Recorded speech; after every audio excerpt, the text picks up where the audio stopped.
सुप्रभात छात्रों, मैं एसए मिशन कनिष्ठ महाविद्यालय की अध्यापिका श्रीमती भामरे मैम। हमने अपने पहले वीडियो में मैंने आपको 11वीं हिंदी के पाठ्यपुस्तक का परिचय दिया था। उसके बाद दूसरे वीडियो में हमने 11वीं हिंदी के कृति पत्रिका का प्रारूप देखा। 80 अंकों के लिए किस तरह की कृति पत्रिका का प्रारूप होगा यह हमने देखा।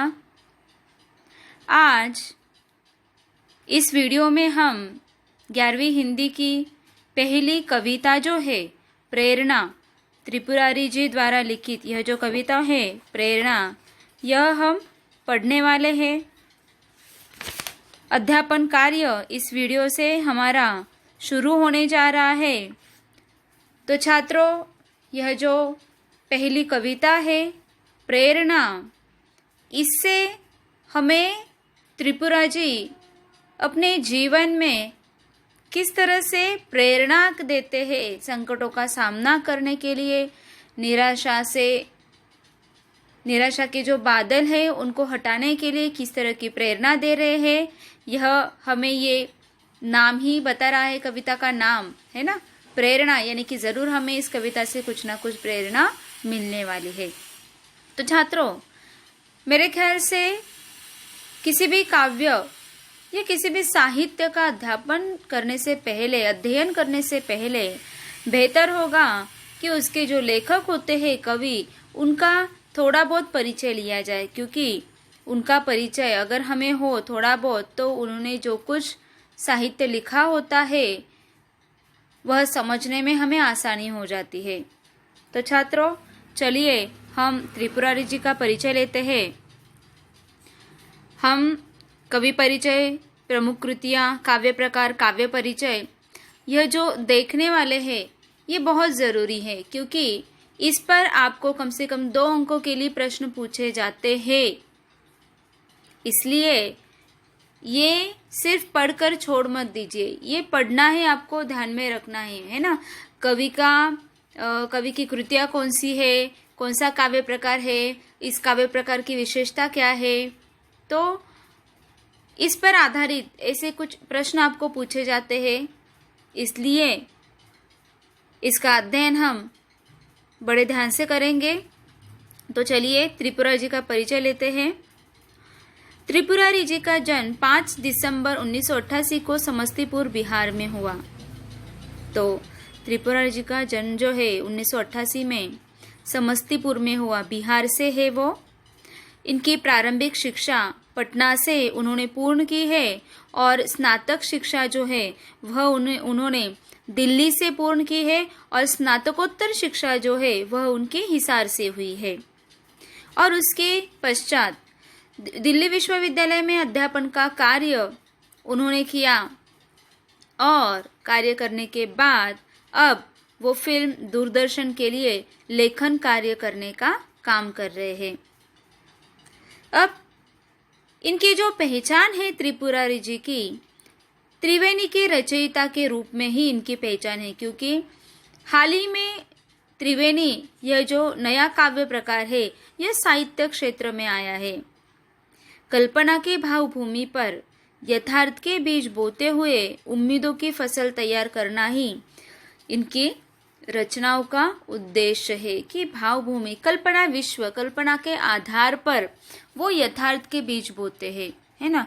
और उसमें से उम्मीद, वाचकों से क्या उम्मीद रखते हैं, है ना, उम्मीदों की फसल, वो फसल तैयार करते हैं और यही उनकी रचनाओं का उद्देश्य है। वह फसल कैसी आती, कितनी फलती है, फूलती है, ये बहुत ज़रूरी होता है, ये वाचकों पर निर्भर होता है।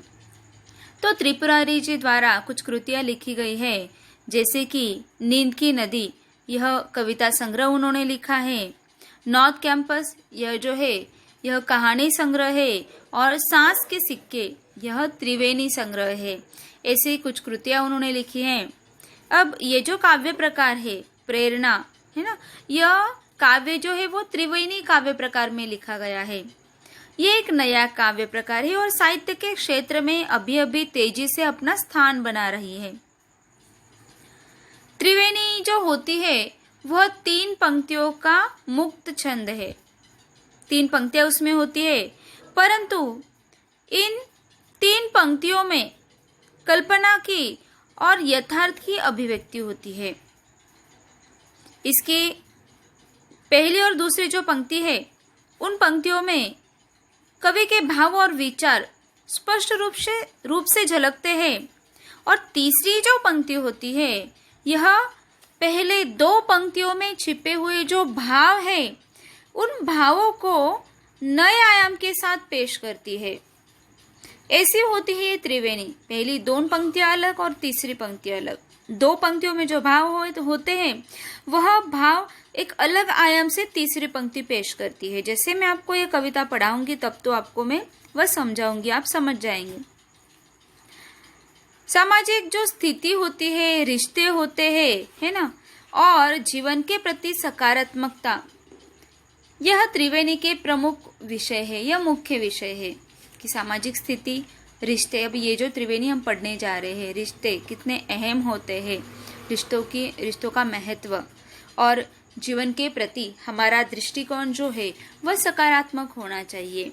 यही त्रिवेणी की प्रमुख विशेषता है। अब जो प्रेरणा हम पढ़ रहे हैं, काव्य, उस काव्य का थोड़ा बहुत परिचय लेते हैं।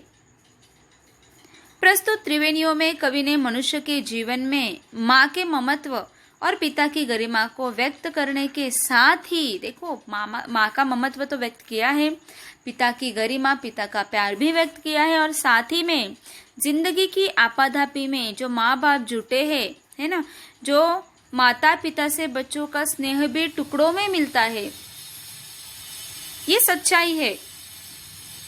और इस सच्चाई को इस त्रिवेणी के माध्यम से कवि वाचकों के सामने रख रहे हैं। इस सच्चाई को भी उन्होंने उजागर किया है। निराशा के बादलों के बीच आशा का संचार करते हुए कवि कहते हैं कि ठोकर खाकर जीने की कला जो सीख लेता है ना, दुनिया में उसी की जय जयकार होती है। कि ठोकर खाकर जीने की कला भी सीख लेनी चाहिए।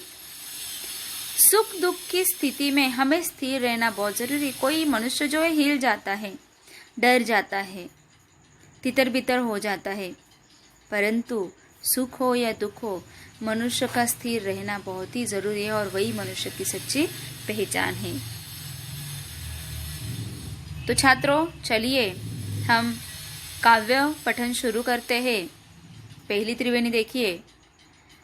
माँ मेरी बेवजह ही रोती है, फोन पर जब भी बात होती है। माँ मेरी बेवजह ही रोती है, फोन पर जब भी बात होती है। फोन रखने पर मैं भी रोता हूँ। बहुत खूब। अर्थात ही आप में से बहुत सारे छात्र ऐसे होंगे जो अभी तो कम से कम पढ़ाई के लिए माँ बाप से, अपने घर से, परिवार से दूर रहते होंगे, रहे होंगे पहले भी, और अपने परिवार से बिछड़कर जब आप रहते हैं तो सबसे ज़्यादा अगर किसी की याद आपको सताती है तो वो अपने माँ की, पिता की, अपने भाई बहनों की, अपने परिवार की। और जब भी यूँ होता है कि कभी माँ फ़ोन पर बात करती है, माँ तो रोती है दिल खोलकर। स्त्री ऐसी होती है, अपने मन में किसी भी भाव को छिपा नहीं सकती है। जो भाव मन में आता है वो आंसुओं में व्यक्त कर देती है, भले वो खुशी के हो, दुख के हो। आपने देखा भी होगा, महसूस भी किया होगा कि औरत जो होती है उससे अपना दुख, अपना गम और अपनी खुशी भी छिपाई नहीं जाती। उसके आंसू ये बयां कर देते हैं। तो होता यूँ है, कवि कहते हैं कि जब भी मैं फ़ोन पर अपने माँ से बहुत दूर से बात करता हूँ तो माँ तो बेवजह ही रोती है, याद करके रो देती बेचारी। मैं उसका जो बच्चा है, जो माँ हमें 9 महीने तक अपने पेट में रखती है, उसके बाद 2-3 साल तक अपने गोद में संभालती है और उम्र भर के लिए अपने दिल में रखती है, वह माँ उससे जब अपना बेटा दूर चला जाता है, उसकी आंखों के सामने नहीं होता है, तो जाहिर है कि जब उसकी आवाज़ सुनेगी तो उसकी आंखों से आंसू तो निकल ही आएंगे। और माँ जो है बेवजह रोती है। कवि कहते हैं कि जब भी मेरी फ़ोन पर माँ से बात होती है तब भी माँ रो देती है। लेकिन कवि जो है फ़ोन पर नहीं रोते, माँ के सामने नहीं रोते। वो कहते हैं कि फ़ोन रखने पर मैं भी रो देता हूँ। कवि को भी याद आ जाती है, फ़ोन पर वो रोते नहीं है, फ़ोन रखने पर रो देते हैं। ऐसी है माँ की ममता। माँ की ममता तो क्या बताए, बहुत सारे कवियों ने माँ की ममता को शब्द सुमनों के साथ व्यक्त किया है ना। अगली त्रिवेणी देखते हैं। सख्त ऊपर से मगर दिल से बहुत नाजुक है, चोट लगती है मुझे और वह तड़प उठते हैं। सख्त ऊपर से मगर दिल से बहुत नाजुक है, चोट लगती है मुझे और वह तड़प उठते हैं। हर पिता में ही कोई माँ छुपी होती है। वाह, क्या कहते हैं कवि। पिता जो होते हैं ना, हमारे पापा, वो नारियल की तरह होते हैं। नारियल कैसा होता है, ऊपर से सख्त होता है और अंदर से मीठा नाजुक होता है ना। तो यहाँ पर कवि कहते हैं कि ऊपर से सख्त है मगर दिल से कैसे है, बहुत ही नाजुक है। चोट लगती है मुझे और वह तड़प उठते हैं। आदमी ऐसे होते हैं कि अपने भावों को, अपने गमों को, अपने दुखों को अपने चेहरे पर नहीं दिखाते, मन ही मन सोचते रहते हैं। एक उदाहरण मैं आपको बताती हूँ। जब भी आपको छोटी मोटी चोट लगे या फिर आपकी उंगली कट गई है ना, कुछ चुभ गए आपको, तो आप क्या करते हैं, ओ माँ, ऐसे आप बोल देते हैं। आपके मुंह से माँ शब्द निकलता है। और अचानक जब आप रास्ते से जा रहे हो, गुजर रहे हो, चल रहे हो या गाड़ी चला रहे हो, जो भी हो, और अचानक से आपके सामने, बिल्कुल सामने बड़ा सा ट्रक जो है आकर रुक जाता है, तो आप चौंक कर डर के मारे बाप रे ऐसा बोल उठते हैं। उस समय आपको याद आती है अपने पिताजी की। अर्थात क्या कि जब चोट लगती है ना तो आप तड़प उठते, जब आप तड़प उठते हैं ना तो पिता का पितृत्व, पिता का प्यार है ना, वह जागृत हो जाता है। कवि कहते हैं इसलिए कि चोट लगती है मुझे और वह तड़प उठते हैं, हर पिता में ही कोई माँ छुपी होती है। पिता का प्यार हमें यूं नजर नहीं आता। पिताजी जो है हमें डांटते हैं हमारी जिंदगी संवारने के लिए, जिंदगी बनाने के लिए, हमें जीने योग्य बनाने के लिए, है ना। पिता की डांट भी तो है, तो उस डांट में भी प्यार होता है, ये ध्यान में रखिए। हर पिता में भी माँ छुपी होती है। माँ का जो प्यार है, लगाव है, हम जानते हैं, समझते हैं, माँ व्यक्त करती है, पिताजी व्यक्त नहीं करते। अगली त्रिवेणी देखते हैं। मेरे ऑफिस में महीनों से मेरी दिन की शिफ्ट, तेरे ऑफिस में महीनों से तेरी रात की शिफ्ट। मेरे ऑफिस में महीनों से मेरी दिन की शिफ्ट, तेरे ऑफिस में महीनों से तेरी रात की शिफ्ट। नन्हे बच्चों को तो टुकड़ों में मिले हैं माँ बाप। ये तो बिल्कुल सही है। आपने ऐसे लोग देखे होंगे कि मुंबई जो शहर है, उदाहरण के तौर पर आपको बताती हूँ कि ये जो महंगाई की दुनिया है, महंगाई बढ़ती जा रही है और जो आर्थिक समस्याएं परिवार के सामने होती है, उन समस्याओं को सुलझाने के लिए, कम करने के लिए माता और पिता दोनों काम करते हैं, दोनों नौकरी करते हैं, दिन रात काम करते हैं, पैसे कमाते हैं। ऐसे समय में बच्चों को कहाँ रखे? तो होता यूँ है, कभी पिताजी जो है वह दिन की शिफ्ट लेते हैं, दिन भर काम करते हैं, तो उस वक्त माँ रात की शिफ्ट लेकर, माँ दिन भर घर पर रहती है, माँ रात की शिफ्ट लेती है और पिताजी रात के समय बच्चों के पास रहते हैं। फिर उसके बाद कभी यूँ होता है कि माँ दिन भर काम पर जाती है और पिताजी की जो होती है रात की शिफ्ट, तो पिताजी दिन भर बच्चों को संभालते हैं और रात को काम पर जाते हैं। उनको ये जो समझौता होता है अपने नौकरी के साथ करना पड़ता है। नन्हे बच्चों को तो टुकड़े में मिले माँ बाप, अर्थात क्या, जब माँ होती घर पर पिताजी नहीं होते, जब पिताजी होते घर पर माँ नहीं होती, दोनों को एक साथ कभी कभार बच्चे देखते हैं, दोनों का प्यार एक साथ बच्चों को कभी कभार मिलता है।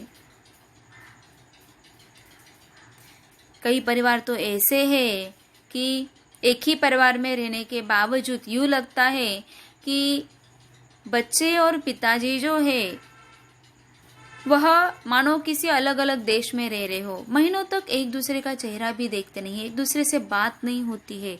ऐसे भी परिवार होते हैं। तो छात्रों, हमने पहले 3 त्रिवेणियां जो पढ़ी और त्रिपुरारी जी का परिचय लिया। त्रिवेणी जो होती है नया काव्य प्रकार, वह कैसा होता है उसका परिचय लिया और काव्य का सार हमने देखा।